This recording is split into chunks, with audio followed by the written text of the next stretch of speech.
So I want to do a little video of encouragement, maybe some advice for people who are trying to overcome the hurt that comes with separation and divorce, and trying to, not necessarily only for those trying to reconcile, but those who are just trying to move on from the pain and the hurt. Whenever me and my husband got back together, I realized that I had not forgiven the way I thought I had. When we weren't together, I didn't have to think about it. I didn't have to talk about it if I didn't want to, but to be face to face with my husband and trying to live in the same place. There were a lot of triggers that would stir up memories or fears. It was really difficult for me to be out in public with my spouse, where I would see other women. I would be very insecure. My mind would be racing with, what if he's looking at them? What if this is happening? I would have dreams of me being really violent towards these women that had come between us in the years prior, and it scared me. I would wake up and I'm like, Lord, like, I don't want to be like this. I don't want to have anger. I don't want to carry this with me. And so what I would do is, the women that had, because there was people who were really close to me, not like one of the women I went to high school with.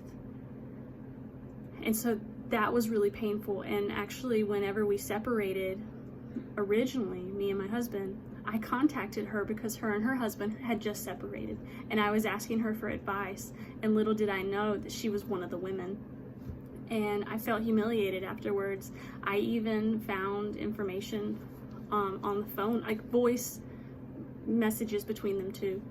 And when I contacted her after we separated, I confronted her and I said, like, I know what you did. And she laughed. She laughed at me, and she was like, that's ridiculous. I live in another state. But in the audios, it had revealed that she would come and visit, or she had, or whatever. It doesn't matter now. But my point is, the reason why I'm sharing that is because towards her particularly, because I knew that she knew me, and I knew that she knew my baby, and I knew she had been around my child, and I knew I wasn't just a face and a name to her. Like, I was a human, and it broke my heart. And I have not told I haven't told anyone that knows her that she was involved with our separation. I haven't felt released to do that. I felt like, the Lord, He fights for us, and He if you saw my what's it called, identity theft video, it's just like that. Like, I don't feel like I need to defend myself, or I need to expose this woman, or I need to confront this woman now.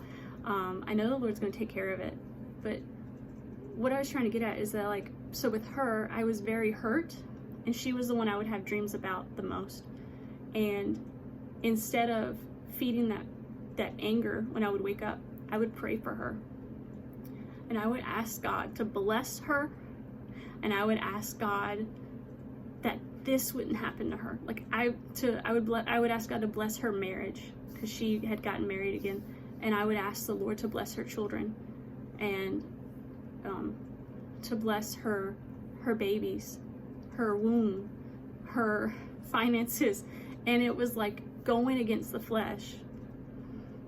But over time, praying for her and asking God to help me love her, I started to love her, and I started to forgive her, and I started to see her as a soul, and no longer, I realized I was not fighting her. I was fighting the enemy behind her. She's not the one that did it. It was the enemy using her. So I also had a huge realization a long time ago. So me and my friends, we would talk about dreams, and we would talk about, like, what does this mean? Like, because, so, like, if in a dream I'm, like, angry or, like, cursing or hurting somebody, we're like, well, maybe that's the Lord magnifying things to get our attention, so that we're like, oh wow, I'm struggling with anger. But in Matthew 5:21, starting around there, and I could be completely wrong, God says that when you are angry, that you will be held like accountable as if you murdered. If you look on a woman with lust or a man with lust, you've already committed adultery. And so now I look at these dreams that I had, and now looking back, I realized that the Lord was trying to set me free. And he was trying to say, Crystal, you're guilty, all right? You're guilty of not just anger, but murder towards her. That is how I see it. It was like the Lord was showing me, not a magnification, but a revelation of, this is what I see. When I look at your heart and I see the pain that you're carrying, and I see the anger that you're carrying, I see this. And that is so important for us to recognize. Not to be like, oh, it's just magnified, so that we sweep it underneath the rug and we think, oh, I'm just a little bit angry. No, like, we need to see it the way the Lord sees it, so that it breaks our hearts, and we repent, and we ask God, change me, change my heart. Help me to love this person who hurt me. Help me to see this human as a soul. Help me to forgive. Forgiveness is supernatural, especially when it is something so painful.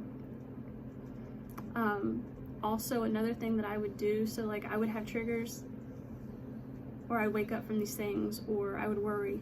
And what I would do, instead of maybe wanting to withdraw or wanting to hide or wanting to run, I would kiss my husband. I would give him a back massage or something. I would do something kind for him. And you know, we've had some couples come and talk to us, and I've told them, like, you know, sometimes I got a little tripped up on, like, what does God want me to do in this situation? And I was like, you know what? I let the enemy lead me, and I followed him my life before salvation. I know what he does not want me to do. And so sometimes when it gets kind of blurry and I didn't know what God wanted me to do in the situation, I would say, what does the enemy not want me to do? The enemy does not want me to fight for my marriage. The enemy does not want me to love right now. The enemy does not want me to pray for these people right now. And so sometimes that would help bring a little bit of clarity to what I needed to do. So follow Jesus's words and his advice. He wants us to pray for those who persecute us, who hate us, who hurt us. He says that, you know, he wants us to love them. He wants our hands to be clean of that anger and that hurt that we are carrying. He wants us to let go and be still. And I know it's not easy. And even there were times where I felt like I had really laid it down, and then there were times where I realized I had picked it back up. Forgiveness is an active thing, and it's a choice. And it's not easy. But it's so worth it, and it's so necessary, and it's something that we have to do. And I know some people, they might not understand these things that I'm saying, and they might think it's ridiculous or too hard, or Crystal, you don't realize what I went through. You don't know what I've been through. There's a lot to my testimony that I'll never share.